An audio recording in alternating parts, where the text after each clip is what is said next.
نحمدہ ونصلی ونسلم علی رسولہ الکریم بسم اللہ الرحمن الرحیم السلام علیکم ورحمۃ اللہ۔ اسلامک ہب آفیشیل اور آسان وظیفہ آفیشیل پر اپلوڈ ہونے والے وظائف کا آپ سب سیٹ اپ جانتے ہیں۔ ان وظائف میں اس بات کی محنت ہے کہ ہم اللہ رب العزت کا تذکرہ اتنا سنیں یا اتنا بولیں کہ ہمیں اللہ رب العزت کی ذات عالی سے ہونے کا یقین آ جائے۔ بہت سے لوگ یہ کہیں گے کہ ہمیں بھی یقین ہے، کون کہتا ہے ہمیں یقین نہیں؟ میں یہ درخواست کروں گا آپ سب اس بات پہ توجہ دیجیے گا، ہم سب کو علم ہے، ہمیں یقین نہیں ہے۔ ہمارا علم ہے، یقین نہیں۔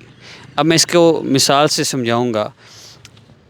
آپ کے سامنے دیوار پہ شیر کی تصویر لگی ہو، کوئی بچہ ہی آپ کو آ کے کہتا ہے، کوئی بڑا آپ کو کہتا ہے، اچانک تصویر کی طرف وہ اشارہ کرتا ہے، وہ دیکھو شیر، تو آپ میں سے کون ڈرے گا؟ وہ جو بچہ آپ کو بتا رہا ہوگا وہ خود ہوگا۔ کیوں؟ یہ علم ہے، اس کو شیر کہتے ہیں، یہ چیرتا پھاڑتا ہے، یہ بہت نقصان کرتا ہے، یہ زندہ نہیں چھوڑتا، تو یہ علم ہے۔ لیکن اگر اصلی کا شیر آ جائے، آپ کو بتانا پڑے گا کہ شیر آ گیا، آپ کو کہنا پڑے گا یہ آپ کو مار دے گا؟ آپ کو وہ بچہ بتائے گا؟ وہ پاس کھڑا بتائے گا؟ وہ جو بچہ ہے، وہ جو بوڑھا آپ کو بتانے آیا ہے، اس کے بھاگنے سے آپ کو پتہ چلے گا کہ کچھ آ گیا۔ پھر آپ دیکھیں گے کہ شیر آیا ہے اور پھر آپ بھاگ رہے ہوں گے، آپ یہ نہیں دیکھیں گے کہ یہ کیا ہے، کیوں ہے۔ یہ یقین ہے۔ علم ہے مرنا ہے، علم ہے قبر میں جانا ہے، علم ہے کہ ہم نے آخرت کی بہت لمبی اور نہ ختم ہونے والی زندگی کی طرف سفر کرنا ہے، لیکن یقین نہیں۔ اگر یقین ہوتا تو کسی کو یہ نہ کہنا پڑتا کہ بھئی نماز پڑھو، مرنا ہے، قبر میں جانا ہے۔ کسی کو یہ نہ کہنا پڑتا کہ بھئی روزے کا اہتمام کر لیں، روزہ نہ چھوڑیں، تراویح 20 رکعت ہے، 20 رکعت تراویح پڑھیں۔ ان اعمال کے لیے کہنا نہ پڑتا۔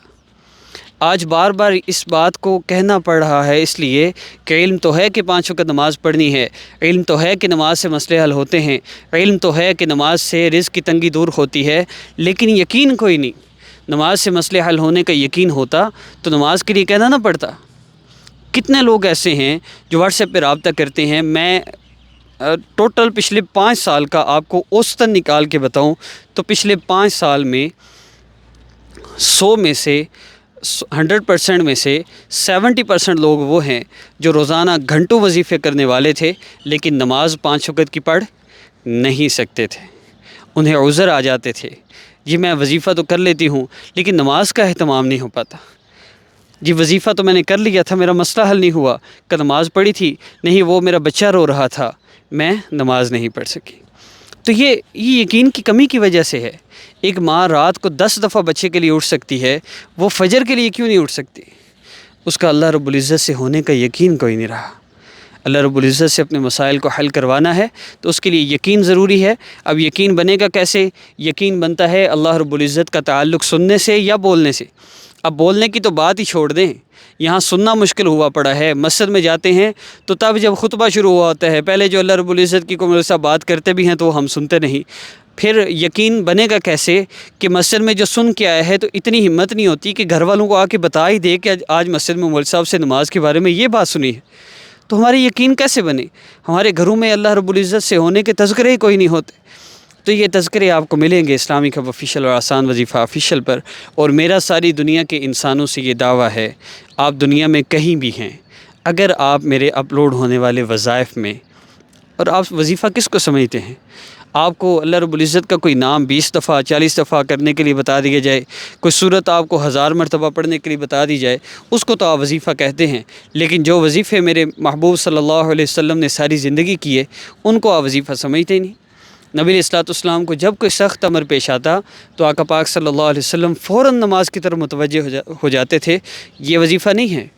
نبی علیہ الصلوۃ والسلام بدر کی رات میں ساری رات مصلی پہ گزاری، ساری رات دعا میں گزاری۔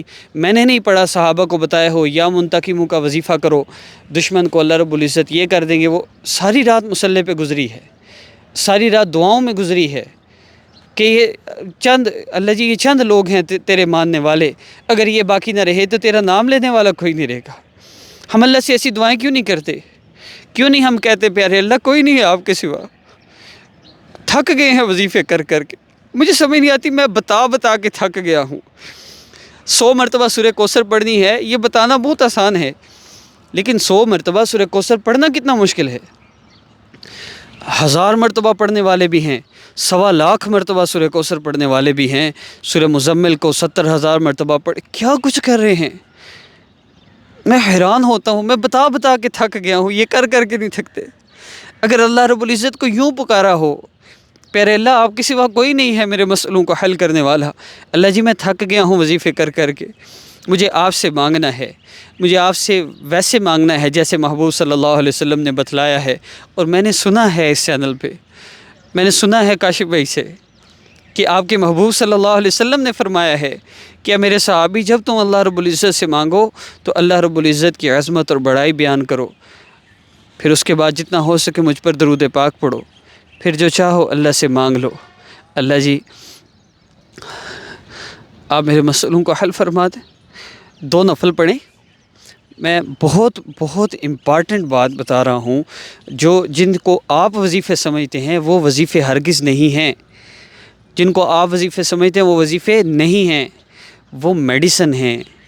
دیکھیے علاج ہے نا، علاج، اب علاج میں پرہیز بھی ایک چیز ہے، پرہیز کے علاوہ میڈیسن استعمال کرنا بھی ایک عمل ہے، پرہیز بھی ایک عمل ہے، کسی ہاسپٹل میں ایڈمٹ ہو جانا بھی ایک عمل ہے. لیکن اصل کیا ہے؟ اصل ہے گناہوں سے بچنا اور اللہ رب العزت سے دعائیں کرنا. جیسے میں میڈیکل کی مثال دے رہا ہوں، اصل کیا ہے؟ پرہیز کرنا اور اللہ رب العزت سے صحت یابی کے لیے دعائیں کرنا. میری بات توجہ سے سنیے گا. علاج کے لیے کیا کرتے ہیں؟ پرہیز، ڈاکٹر ہر مضر چیز بند کروا دیتا ہے اور اللہ رب العزت سے دعا کرنے کے کہتا ہے جی اللہ سے دعا کریں، اللہ نے چاہا بالکل ٹھیک ہو جائیں گے.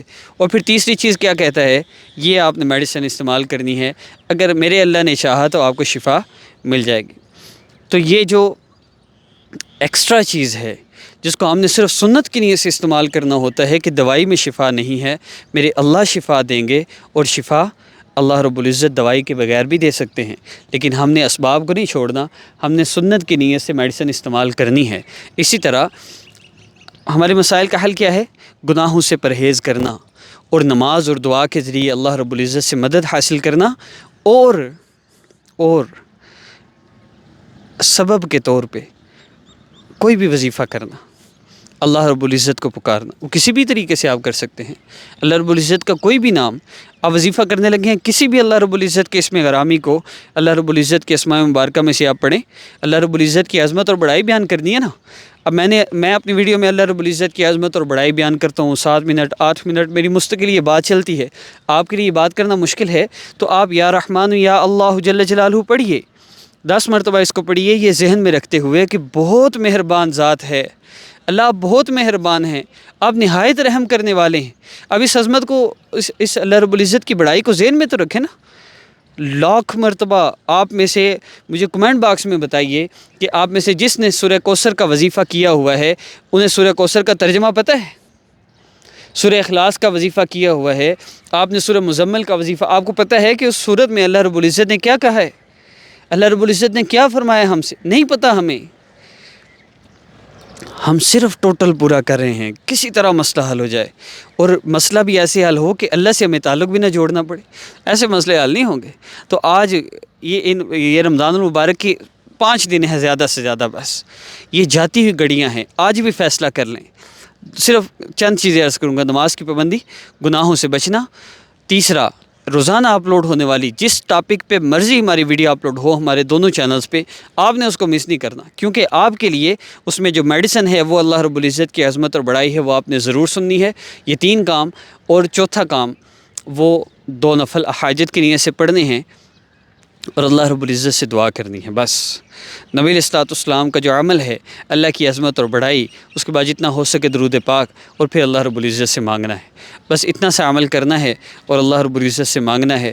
مجھے اللہ رب العزت کی ذات عالی سے یقین ہے کہ میں نے پچھلے 5 سال میں الحمدللہ ان لوگوں کے مسئلے حل ہوتے دیکھے ہیں جنہوں نے میری بات مان لی ہے. اور میں تو یہ بھی کہتا ہوں کہ اللہ رب العزت ہم سے رابطہ کرنے کی، ہماری ویڈیوز پر عمل کرنے کی توفیق بھی اسی کو دیتے ہیں جس کا اللہ رب العزت نے مسئلہ حل کرنا ہو. آخری گزارش، اپنی والدہ کا نام کسی کو نہ دیں، تصویر کسی کو نہ دیں.